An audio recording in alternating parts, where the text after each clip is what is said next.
Hi மக்களே, எல்லோருக்கும் காலை வணக்கம். எப்படி நல்லா இருக்கீங்களா? நேற்று பேசினன்று தொடர்ச்சியை இன்னும் உங்கள்கிட்ட பகிர்ந்து கொள்ள போகிறேன்.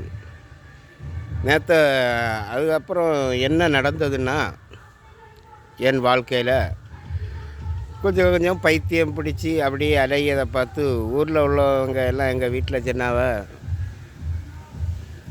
அவன் பொண்ணு பைத்தியம் பிடிச்சி திரிவான், ஒரு பொண்ணை என்ன கட்டி வைங்க பையன் திருந்திடுவான் அப்படின்னு சொன்னாங்க. அப்போ எங்கள் அப்பா சொல்லிச்சு, எங்கள் அப்பா அம்மா சொன்னாங்க, ஒரு பிள்ளையோட பாவத்தை நாங்கள் சம்பாதிக்க விரும்பலை. அவன் பொண்ணை கட்டி விட்டுட்டு போவான், நாளைக்கு ஏதாவது பிரச்சனையால் ஆகும், அதை எங்களால் சகிக்க முடியாது, அதனால் அவனுக்கு பொண்ணெல்லாம் கட்டி வைக்க மாட்டோம் அப்படின்னு சொல்லிட்டாங்க.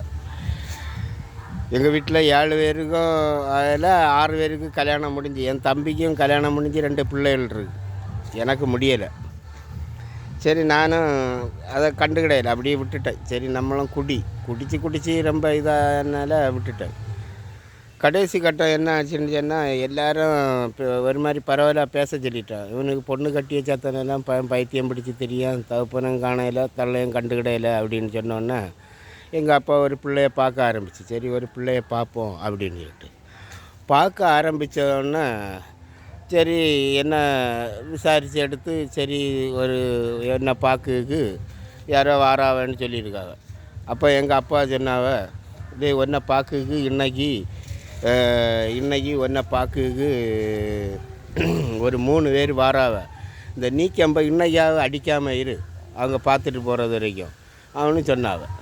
அப்போ நானும் உடனே சரி சந்தோஷப்பட்டேன். அப்போ நானும் கல்யாணம் பண்ண போகிறேன், பொண்ணு கட்ட போகிறேன் அப்படின்னு சொன்னேன். நம்ம வசதிக்கு எப்படியும் ஒரு 8-10 லட்ச ரூபா கையில் கிடைக்கும், ஒரு காரு வீடு தனியாக கிடைக்கும். ஏன்னா நல்ல வசதி, எங்கெங்கே சொத்து கிடக்குன்னு எங்களுக்கே தெரியாது. அந்த அளவு பெரிய அதாவது பெரிய கோடீஸ்வர குடும்பம், நாட்டாம குடும்பம்னு சொல்ல இதே போலப்பட்ட இது.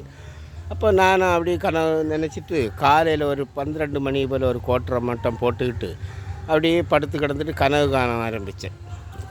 எப்படியோ ஈடா வாழது, நமக்கு எப்படியோ லைஃபு, இனி பொண்ணு கட்ட போகிறோம் இப்படின்னு நிறைய கனவில் அப்படின்னு, இனி வெளியில் இறங்கி குடிக்க விடாது, வீட்டில் இருந்தே குடிக்கணும் அப்படின்னு எல்லாம் திட்டம் போட்டுருந்தேன். முடிந்துட்டு ஒரு எத்தனை மணி, ஒரு 2:30-3 மணி போல் முழிப்பு வருது. முழித்து டக்குன்னு எழும்பி பார்க்க மணி 3, 4 மணிக்கு போல் வருவாள். அதுக்கு முன்னே குளிச்சு எடுத்து ட்ரெஸ் சேஞ்சு பண்ணிடுவோம் சொல்லிட்டு குளிச்சு எடுத்து நல்ல ட்ரெஸ் எல்லாம் போட்டுட்டு எல்லாம் ஒரு பண்ணிவிட்டு அப்படி நிற்க மணி 3:30-3:45 ஆகுது. கை அப்படி நடுங்குதா கை. இப்போ நம்மளை பார்த்தோன்னா குடிகார மாப்பிள்ளைன்னு சொல்லிடக்கூடாது அப்படின்னு சொல்லிட்டு என்ன பண்ணேன்னு சொன்னால், சரி லைட்டாக கட்டியும் போட்டால் அந்த வரையில் நின்றோம். இப்போ என்னடா பக்குன்னு சொன்னால், ஃப்ரண்ட்டில் ஓடி போக முடியாது, ஃப்ரண்ட்டில் எங்கள் வீட்டில் உள்ளவங்க எல்லாம் நிற்காவ, அதனால் இவன் குடிக்கி தான் போகிறான்னு நினச்சிட்டு விட மாட்டாவ. நான் சொன்னேன், வீட்டோட பக்கத்தில் தான் பிராண்டி கடை, ஒரு 2 அடி தள்ளி போனால் பிராண்டி கடை. நான் என்ன செய்தேன், பின்னாடியோட போய் பக்கத்தில் முஸ்லீம் தெரு இருக்குது, அந்த தெருவோட போய் பிராண்டி கடைக்கு உள்ளே போயாச்சு. ஒரு குவார்ட்டரை எடுத்து 2 சிகரெட்டை வாங்கிட்டு அந்த டேபிளில் இருந்து சப்ளைட்ட ஒரு கப்பந்தண்ணியும் கொண்டு வர சொன்னேன். கப்பந்தண்ணியும் கொண்டு அதில் வச்சான். எடுத்து விட்டு அடிச்சுட்டு ஒரு சிகரெட்டை பற்ற வச்சுட்டு அப்படியே இருக்கேன். என்னை பார்க்க வந்த 3 பேர் என்ன செய்து போட்டாவ, இந்த வழியோட வந்தோன்னா பிராண்டி கடை இருந்தால் சரி நம்மளும் லைட்டாக போட்டுட்டு போவோம், அப்போ தான் கொஞ்சம் பேசி எடுத்து கொஞ்சம் இது பண்ண முடியும் அப்படின்னு சொல்லிட்டு அவங்களும் ஒரு ஆஃப் எடுத்துகிட்டு அதே டேபிளில் வந்து இருந்தாங்க. எனக்கு தெரியாது இவங்க என்ன மாப்பிள்ளை பார்க்க வந்திருக்குன்னு. நான் மாப்பிள்ளை பார்க்க மணியை பார்ப்பேன், இன்னும் நேரம் ஆகலை, எப்படியோ 4 மணின்னு சொன்னால் 4-4:15 ஆகிரும் அப்படின்னு அடிச்சுட்டு இருக்கேன். அவங்களும் அந்த டேபிள்லேருந்து ஒரு ரவுண்டு அடிச்சுட்டு குசுன்னு இந்த சம்மந்த விஷயத்தை வச்சு பேசிகிட்டு இருக்காங்க. நானும் வேறு யாரோ சம்மந்த விஷயமாக பேசிகிட்டு இருக்காங்கன்னு அப்படி கொண்டுட்டேன். திடீர்னு ஒரு ஆள் கேட்க, தம்பி எந்த ஊர் அப்படின்னு கேட்டாங்க. நான் இந்த ஊர் தானே, பக்கம்தான், என்ன அப்படின்னு. தம்பி இந்த ஒரு பெரிய வீடு இருக்குல்ல, அதில் ஒரு பையன் ஸ்டீவன் கடல்னு எல்லாம் சொல்லுவாங்க, அந்த பேக்கரியில எல்லாம் இருப்பான் அப்படின்னு சொல்லிட்டு. ஆமாம், என்ன விஷயம் அப்படின்னு. அது வேறு ஒன்றும் இல்லை தம்பி, ஒரு சம்மந்த விஷயமாட்டு வந்தோம், பையன் தண்ணி ஏதாவது அடிப்பானா அப்படின்னு கேட்டான். நான் உடனே அப்படியே பார்த்தேன், சுற்றி பக்கத்து டேபிள் எல்லாம் அப்படி பார்க்க யாரும் இருக்காவளா, நம்மளுக்கு தெரிஞ்சவன் யாரும் இல்லை. உடனே அந்த ஆளை குனிய சொன்னேன், குனிங்க என்னான்னு.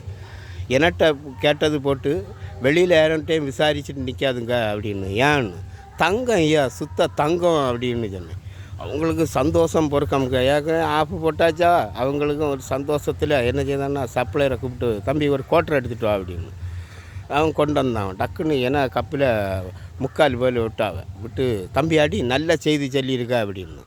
நானும் பல லட்சத்துக்கு கணக்கு போட்டுட்டு இருந்தேன். 3/4 குவார்ட்டரோட முடிஞ்சிட்டேன்னு சொல்லிட்டு டக்குன்னு அந்த 3/4 குவார்ட்டரை எடுத்து அடிச்சுட்டு பாக்கி இருந்ததில் கொஞ்சம் தண்ணியை விட்டு மூடி என் மடியில் வச்சுட்டு அப்படியே சோகத்தில் அப்படியே பின்னாடி நிற்க. என்னடா நான் பல லட்சம் கிடைக்கும், வீடு காரு கிடைக்கும்னு சொன்னால் இப்படி வந்து மாட்டிக்கிட்டேன் அப்படின்னு சொல்லிட்டு அப்படியே யோசிச்சுட்டு இருக்கேன். அவங்களாம் அப்படி என்னை பார்க்க அப்படியே வந்தாங்க. வார வழியில் என்னாச்சுன்னா வீடு பெரிய வீடாக, காம்பவுண்டே கொஞ்சம் தூரம் உண்டு. அதாவது 50 சென்ட்டில் ஒரு வீடு அப்படி பெரிய காம்பவுண்டாக வீடை பார்த்தோன்னா அரண்மனை போல இருந்து. உடனே பார்த்தா என் பிள்ளை நல்ல இடத்துல தான் கட்டி கொடுக்க போகிறோம், பெரிய வீடு அப்படி இப்படின்னு சொல்லி வீட்டுக்குள்ளே இருந்துட்டு அங்கே பேச்சுவார்த்தையெல்லாம் நடக்குது. அந்த கல்யாணம் முடியுது. நானும் நினச்சேன் இப்போ கல்யாணமே முடிச்சிடுவாங்களோ அப்படி சிரிச்சு எடுத்து பேசியிருந்தேன். எங்கள் அப்பா சரி மாப்பிள்ளையை பார்ப்போம் அப்படின்னு சொன்னாங்க. உடனே எங்கள் அப்பா என்ன செய்தாவேன்னா தள்ளி விட்டார், போய் முகத்தை காட்டு அப்படின்னு. நானும் நான் போவே இல்லைன்னு சொன்னேன், பிடிச்சி தள்ளி விட்டுட்டார். நேராக பார்த்தா அது வரை சிரித்து பேசியிருந்தேன். என் முகத்தை காட்டோன்னு அவனு அப்படி வாயை கூட மூடையில் அப்படி அதை அதிர்ச்சியில் அப்படி ஆகிட்டானே. இப்படி ஒரு கள்ளனுக்கு நம்ம பிள்ளைய கொடுக்க போகிறோம், இவன் பெரிய கள்ளனாக இருக்கானே அப்படின்னு சொல்லிட்டு.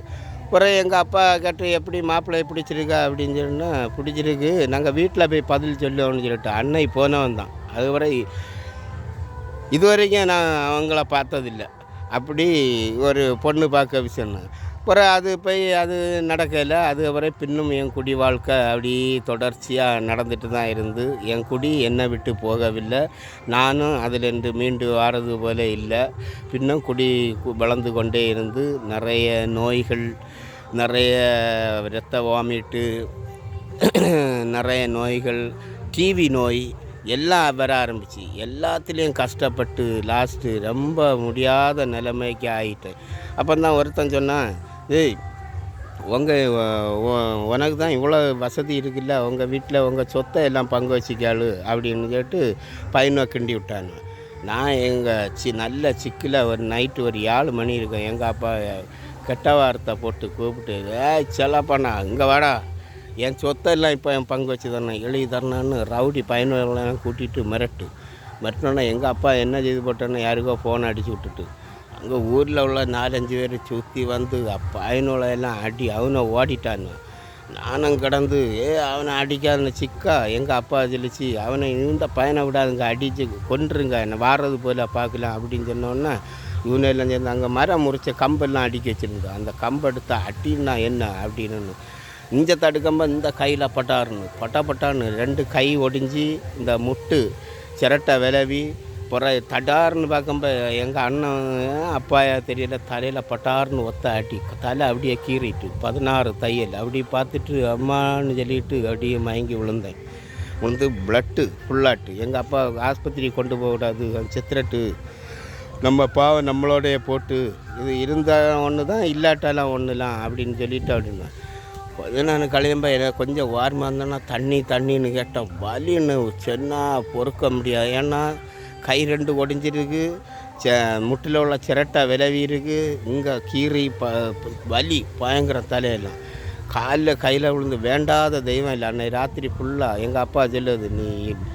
என்ன வலி வைக்கணுமோ அவ்வளோ வலியை நீ அனுபவிக்கணும், அவ்வளோ வலி நாங்கள் அனுபவித்தோம், அந்த வலியை நீயும் படணும் அப்படின்னு சொல்லிட்டு அவ்வளவு என்ன கஷ்டப்பட்டு எடுத்து லாஸ்ட்டு விடிய காலம் ஒரு எலும்பு முறி ஆஸ்பத்திரிக்கு கொண்டு போய் அந்த டாக்டர் பார்த்துட்டுச்சுன்னா கொஞ்சம் கூட இதாக இருப்பேன், ஆள் அவுட் ஆகிருக்கும் அப்படின்னு சொல்லி பிறகு என்ன ஆச்சுன்னு சொன்னால் அதுலேருந்து ஒரு 3-4 மாதம் சுற்றி மாவு கட்டு தான், கை கால் கண் மட்டும்தான் தெரியும், சுற்றி மாவு கட்டு போட்டு அப்படி ஒரு 3-4 மாதம் படுக்கையிலே கிடந்தேன். ஒரு 95 வயசான பெரியவர் எவ்வளோ கஷ்டப்படுவார், அந்த கஷ்டத்தை நான் அனுபவித்தேன். அன்னைக்கு இனிமேல் குடிக்கக்கூடாது அப்படின்னு ஒரு முடிவெடுத்தேன். ஆனால் கொஞ்சம் நடக்க தொடங்க என வாழ்க்கையில் பின்னும் சரி லேசாக அடிப்போம் அப்படின்னு ஆரம்பித்து பின்னும் அது மரணத்தை நோக்கி தொட்டா விடாது அப்படின்னு எனக்கு தெரியாது. ஆனால் தொட்டதுலேருந்து மீண்டும் என்னை இழுத்துட்டு எங்கேயோ ஒரு பாதை கொண்டு போச்சு. அப்படி இதுபோல் பல கஷ்டங்களை அனுபவித்தேன். இன்றைக்கி இதில் இருந்து மீண்டு வர்றதுக்கு நிறைய முயற்சி எனக்கு தேவைப்பட்டு இன்றைக்கி இதோட முடிக்கிறேன். நாளை இதிலேருந்து மீண்டும் அடுத்த இதுக்கு கவனிப்போம். பாய்.